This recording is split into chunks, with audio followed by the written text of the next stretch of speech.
তো বন্ধুরা, আজকে কথা বলবো রাজনীতির প্রেক্ষাপট নিয়ে। কারণ বিজেপি কিভাবে রাজনীতি করছে এবং ভবিষ্যতে কিভাবে রাজনীতি করবে তার একটা অ্যানালাইসিস আমি একটা করতে চাই। তো জানি না কতটা ঠিক হবে কি না, কিন্তু আমি এই অ্যানালাইসিসগুলো রাজনীতির যেগুলো করেছি সেগুলো মোটামুটি হলেও কিছুটা আমি নিজেকে যেটা অনুভব করেছি যে হ্যাঁ, ওই রকমভাবেই চলছে, ওই রকমভাবেই হবে। তো আমি জাস্ট ওই জিনিসটাকে একটা বলতে চাই। তো রিসেন্ট যে মানে 15ই আগস্ট গেল, মানে 2026 সালে, তো সেখানে আমরা কি দেখতে পাচ্ছি, অনেক জায়গায় বিজেপির ফ্ল্যাগও উত্তোলন হচ্ছে, অনেক জায়গায় যেগুলো দেশীয় ফ্ল্যাগ আমাদের উত্তোলন করেছে সেখানে গ্রিন কে উপরে রেখে দিয়েছে, তারপরে স্যাফরনকে মানে নিচে রেখে দিয়েছে, মানে ফ্ল্যাগকে উল্টোভাবে করেছে।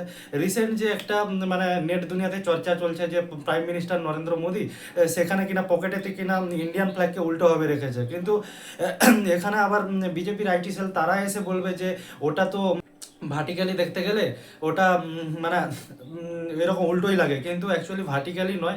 ভার্টিক্যালি দেখলে কিন্তু ওটা লেফট সাইডে আসবে, কিন্তু ওটা রাইট সাইডেই হয়ে গেছে। তো অ্যাকচুয়ালি এটা নিয়ে নেটে কিন্তু অনেক চর্চা হয়ে গেছে যে কিভাবে আমাদের প্রাইম মিনিস্টার নরেন্দ্র মোদী 15ই আগস্টের দিনই ইন্ডিয়ান ফ্ল্যাগকে উল্টোভাবে লাগাতে পারে। তো যাই হোক, ভুলই তো, সেটা কিছু করা যাবে না এখানে। তো যে জিনিসটা আমি করছি যে অ্যানালাইসিস, বিজেপি কিভাবে মানে আমাদের দেশের মানুষদেরকে বোঝাতে চাইছে যে বিজেপি হচ্ছে সব থেকে বড় দেশভক্ত, কিন্তু অ্যাকচুয়ালি বিজেপি এতটাও দেশভক্ত নয়। মানে এতটাও বলতে ওরা কখনো দেশের জন্য নয়, কারণ আমি যদি ডাটা দেখি তাহলে আমাদের দেশের যে মানে যে পরিবেশ রয়েছে বা প্রকৃতি পরিবেশ যেটা রয়েছে, 180টা দেশের মধ্যে 177তম র্যাঙ্কে।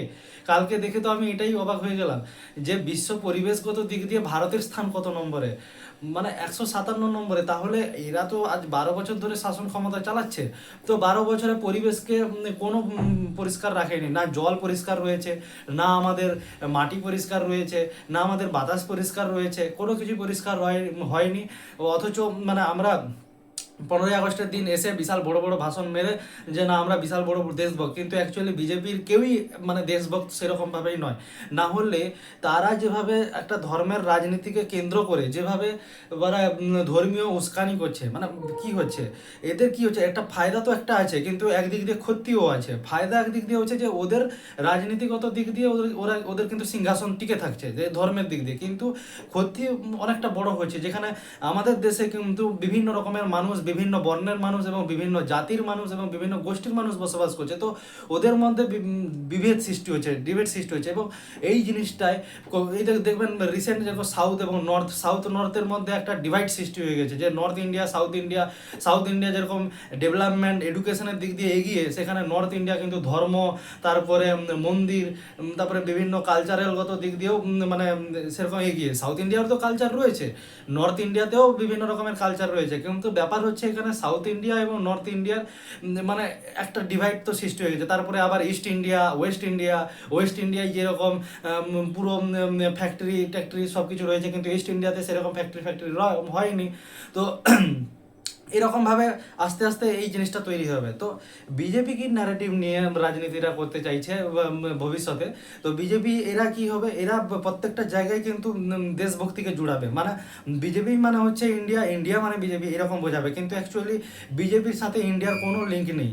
কিন্তু বোঝানো হবে আপনাকে এইরকম যে বিজেপি করলে আপনি কিন্তু দেশ সেবা করছেন, কিন্তু অ্যাকচুয়ালি দেশের যতগুলো রিপোর্ট রয়েছে ততগুলোই সবই নেগেটিভ রিপোর্ট। আমি যদি কথা বলি বিশ্ব পরিবেশগত দিক দিয়ে, বিশ্ব সুখীরগত দিক দিয়ে, তারপরে বিশ্ব হেলথ ইন্ডেক্স, মানে হেলথ ইন্ডেক্সেও আমরা অনেক পিছিয়ে, সব মানে 150 নম্বর র্যাঙ্কে এরকম রয়েছে, আপনারা সার্চ করে দেখে নেবেন গুগলে। তো তারপরে শুধুমাত্র বিজেপি একটাই জিনিস নিয়ে মানে যেটা কথা বলে বা যেটা নিয়ে ওরা আনন্দিত হয় বা উৎসাহিত হয়, সেটা হলো এই যে জিডিপি। কারণ জিডিপিতে একটা সময় আমরা 4 নম্বরেও গিয়েছিলাম, তারপরে আবার 6 নম্বরেও চলে এসেছি। এটা নিয়ে ওরা অনেক কিছু বলবে যে আমরা 2029-এ আমরা 3rd নম্বর কান্ট্রি হয়ে যাব, $5 ট্রিলিয়ন ইকোনমি করে ফেলবো, তারপরে 2047-এ আমরা 1 নম্বর জিডিপির দিক দিয়ে হয়ে যাব। তো এরকম অনেক বড় বড় কথা আসবে, বা 2 নম্বর হয়ে যাব, কিন্তু অ্যাকচুয়ালি মানে যে যে আইএমএফ, যে মনিটারি ফান্ড, যে যে কিনা আমাদেরকে রেটিং দেয়, দেয়, যে কিনা জিডিপির ডাটা দেয়, সে কিন্তু আমাদের ইন্ডিয়াকে মানে সি গ্রেড দিয়েছে জিডিপিগত দিক দিয়ে। কেন সি গ্রেড দিয়েছে? কারণ আমাদের ইন্ডিয়ার জিডিপির ডেটা মানে সঠিকভাবে আসে না, ভুলভালভাবে দিয়েছে, তো এই জন্যই সি গ্রেড দেওয়া হয়েছে। সেই জন্য বিজেপি কিছুদিন ধরে এই জিনিসগুলো নিয়ে কথা বলছে না। আবার দেখবেন কিছু দিন যাবে, তারপরে আবার সেই জিডিপি নিয়ে কথা বলবে। কিন্তু আরও যে বাকি জিনিসগুলো রয়েছে, বিশ্ব হাঙ্গার ইন্ডেক্স, তারপরে বিশ্ব হ্যাপিয়েস্ট ইন্ডেক্স, তারপরে বিশ্ব পরিবেশগত ইন্ডেক্স, তারপরে বিশ্ব স্বাস্থ্য ইন্ডেক্স, সমস্ত ইন্ডেক্সের দিক দিয়ে কিন্তু ইন্ডিয়া অনেক নিচে রয়েছে। 100 থেকে মানে 100-র পরে 110, 115, কোনটা 130, কোথাও মানে যেরকম বিশ্ব পরিবেশগত দিক দিয়ে দেখতে গেলে আমাদের দেশ কিন্তু 177 নম্বরে র্যাঙ্ক করছে। আবার বিশ্ব স্বাস্থ্যগত দিক দিয়ে দেখতে গেলে আমরা কিন্তু বিশ্বে 135 থেকে 140 নম্বর র্যাঙ্কে বসবাস করছি। বিশ্ব হাঙ্গার ইন্ডেক্স দেখতে গেলে সেখানেও কিন্তু আমরা 140-45 নম্বর র্যাঙ্কে আমরা রয়েছি। তো টোটালটাই ওভারঅল আমরা এইভাবে রয়েছি।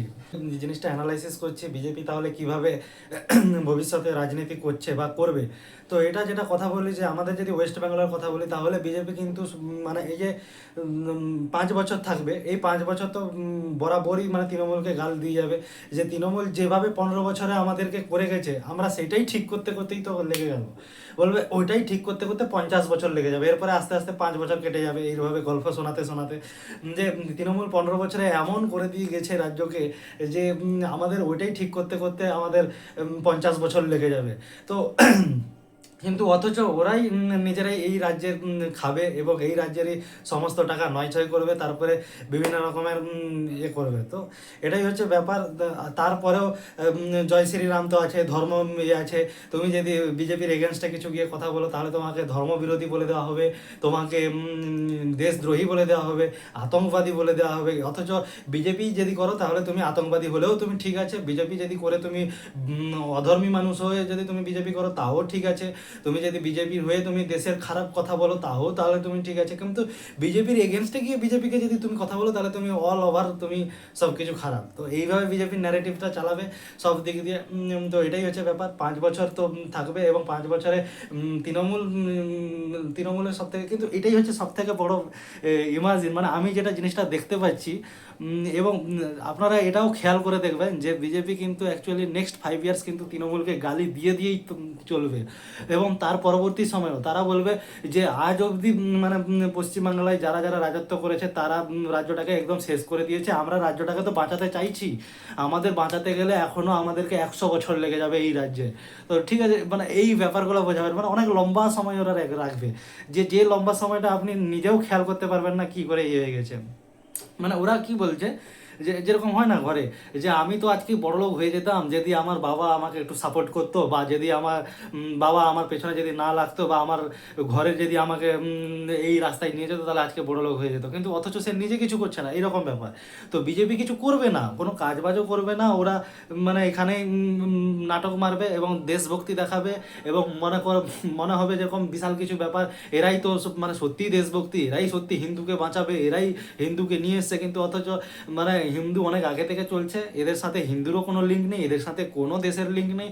এরা না দেশকে বাঁচাতে চাইবে না হিন্দুকে বাঁচাতে চাইবে, শুধু জাস্ট রাজনীতি করবে সিংহাসন বাঁচানোর জন্য। এটাই হচ্ছে একটা ব্যাপার। এবং আরও বিভিন্ন রকমের যে বললাম যে নেক্সট মানে ইয়ার্সগুলায় তৃণমূলকে গালি দিয়ে দিয়ে এদের চলবে, যেরকম মানে বিজেপি কংগ্রেসকে গালি দিয়ে দিয়ে আজ 12 বছর কাটিয়ে ফেলেছে, নেক্সট 5 ইয়ার্সকেও কংগ্রেসকে গালি দিয়ে দিয়ে কাটাবে। কিন্তু অথচ কাজের বেলায় ওরা কিছুই কোনো কাজ হয়নি ভারতে, সব কিছু দিক দিয়ে ভারত আজকে ডলারের মূল্য কত হয়ে গেছে সেটার কথা বলছে, আজকে পেট্রোলের দাম কত হয়ে গেছে, আজকে গ্যাসের দাম কত হয়ে গেছে, এই সব বিষয় নিয়ে কখনো কেউ কথা বলছেও না আর বলবেও না। তো এটাই হচ্ছে ব্যাপার। তো বিজেপির যে অ্যানালিসিসটা আমি যেটা বুঝতে পারছি, তো ওই রকমভাবেই করবে যে ওরা কিন্তু তৃণমূলকে গালি দিয়ে দিয়েই মানে ক্ষমতায় থাকবে। এটাই হচ্ছে মানে ওরা কি বলবে যে তৃণমূল 15 বছরে যে নষ্ট করে গেছে, আমাদের ওইটা ঠিক করতে 50 বছর লেগে যাবে, মানে 50 বছর। মানে ওদের প্ল্যান 5 বছরের জন্য নয়, বা ওদের প্ল্যান 10 বছরের জন্য নয়, বা ওদের 15 বছরেও ঠিক করতে পারবে না, 20 বছরেও ঠিক করতে পারবে না, 50 বছরে ঠিক হয়ে যাবে। কিন্তু আপনি 50 বছরে গিয়ে দেখবেন আপনি নিজেই ডিক্লাইন হয়ে গেছেন। তো এটাই হলো আমার আজকের অ্যানালাইসিস, এবং কেমন লাগলো অ্যানালাইসিসটা জানাবেন আমাকে, লাইক করবেন, কমেন্ট করবেন এবং আমার চ্যানেলটিকে সাবস্ক্রাইব করবেন। এইভাবে রাজনৈতিক অ্যানালাইসিস অ্যানালাইসিস জানার জন্য এবং আমাদের সমাজে আরও কী কী হচ্ছে এবং এর ভবিষ্যৎ কী হতে পারে এইসব ডাটা জনিত বিষয় নিয়ে আমার চ্যানেলটিকে সাবস্ক্রাইব করবেন। তো চলো আজকের জন্য টাটা, বাই বাই, দেখা হচ্ছে আবার নেক্সট ভিডিওতে।